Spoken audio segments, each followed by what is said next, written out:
మానవాసురుల మధ్య సమరభేరి మ్రోగనుంది. అసురగణం భీతిల్లే శక్తి ఉన్న ఆ మణి దుష్టుల చేతుల్లో పడి ఈ బ్రహ్మాండానికే పెనుముప్పుగా మారేలోగా ఆపడం నీ వల్లే అవుతుంది. నేనొక్కడిని ఎలా ఆపగలను? ఒక్కడివేనా? అరికాలు విదిలించి మహాసముద్రాన్ని లంఘించినవాడు,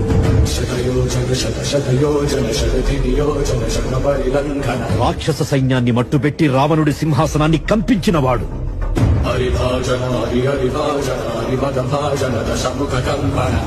చిన్న నిప్పురవ్వతో లంకా నగరాన్ని అగ్నిలో అలికినవాడు,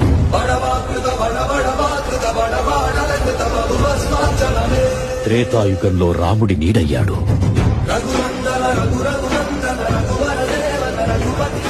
ద్వాపర యుగంలో కృష్ణార్జునుల రథకేతనమై గర్జించాడు, కలియుగంలో ధర్మం కోసం పోరాడే ప్రతి ఒక్కరి వెంట ఉన్నాడు. నీ వెంట ఉన్నాడు. ధర్మ ధర్మ నిర్వహణ కోరిన దర్పతోడ దుర్జయ సమమౌనని చాటిన నాటి పురాణ జగత్తుగా